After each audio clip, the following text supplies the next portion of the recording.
warroonni eebbuu koo faana kadhannaadhaan maallaqaan wanna adda addaatiin bira dhaabbattanii waaqayyo koo sinaa eebbisuu eebbifamaan siniin jedha waan guddaadhaan jechuudha. Warri siif jirraa haadha eebbaa naan jedhaa turtan warri hospitaalatti bilbiltanii na gaafataa turtan maal keessa jirta jedhaa turtan hundumaa biyya keessaa amma biyya alaatti intarneetirraa maa baddinaan jettanii torbee tokkoon booda walitti deebinee walitti dhufneerra kunoo siniin jedha. Yaa torbee guunneerra egaa viidiyoon hojjechuun dhaabbate viidiyoo hojjetamee mana keessa jirullee bosatuudhaaf hin dandeenye eebbuun akkasitti dhukkubsattee hospitaala galtee haati amma fuulduratti argaa jirtan kun harmeen eebbuu dhungataa jirtu kun jechuudha. Waaqayyo ishee eebbisuu haadha Dibooraa Faawundeeshinii wayinii haadha manaa abbaa duulaati. Waaqayyo bara ishee eebbisuu jireenya ishee hundumaa eebbifamee haa ta'u.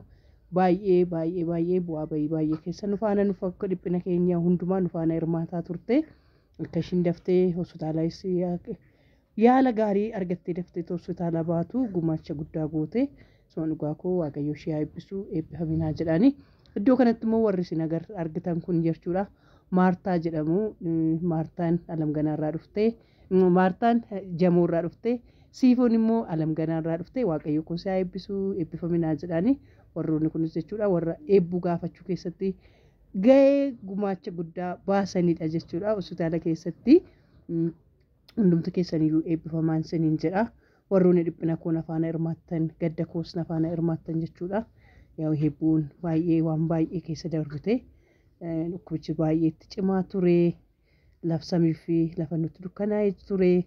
Asitti immoo abbaan eebbuu gara manaatti deemuudhaa kaane kutoota isaa walitti gugguduunfataa jirtu argaa jirtu. Iddoo kanatti immoo ijoollee kusatanii ciisan kubbaadhaan bashannansiisaa jiranidha. Hospitaalli asitti immoo kun gaafa jalqaba galtu akkas turte eebbuun jechuudha.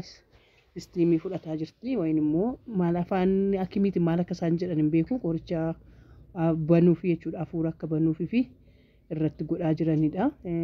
Oksijiiniin sirra jira kun immoo akka ishii dhabbanu dafeetoo inni ishii ukkaamsisuni ishii dhabbanu jedhame baay'ee yaadaa turanii akkasumas jechuudha warri hojjettoonni Beejing jiran hundi isaaniiyyuu waaqayyo isaan eebbisuu guddaa isaa galatoomanii baay'ee hundi isaaniiyyuu jechuudha waaqayyo isaan eebbisuu namoota hedduudha kan eebburratti gahee fudhatanii akkuma intarneetirraa dhabameenii wallollaa koo dabalatee jechuudha namoota baay'ee gumaacha godhe chaayinoota illee dabalatee jechuudha miilanaa hunduma keessatti hirmaataa ture.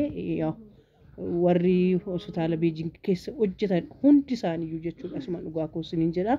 Duriyyuu baay'een isaan jaaladha amma immoo hundumaan olittaan isaan jaaladhee maaliif akka mucaan koo daftee ubbartuu mucaan koo akka daftee yaala argattu hundumatu irratti taraa baarrabaa ture.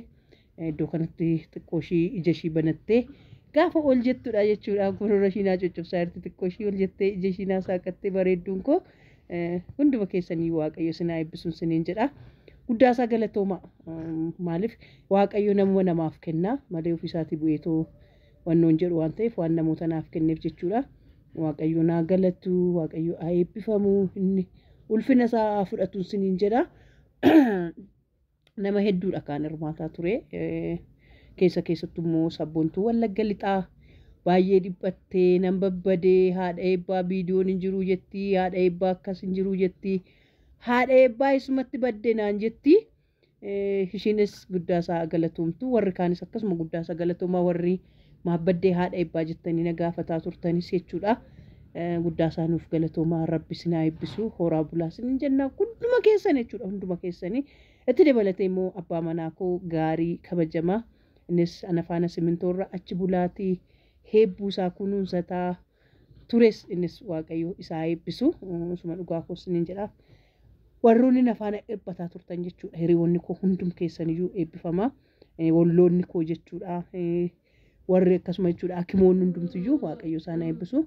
Har'a bayeetoo gara mana kootitti galeeraa waaqayyo faa galatu eebbuun koo sarara kunoo jalaasuu sagalee ishii dhagaa jirtu kolfaa jirti. Rabbi faa galatu waaqayyo danda'aadha waaqayyo beekadha. Maaliif na akkas gooteen jedhamu nu maarii jedhama. Har'a naa fayyitee nagaa naa taatee gara mana kootitti nagaadhaan galeera. Warroonni kana keessatti gumaacha guddaa gootan hundumti keessanuu galatoomsiniin jedheera. Bakka nagaa turaa.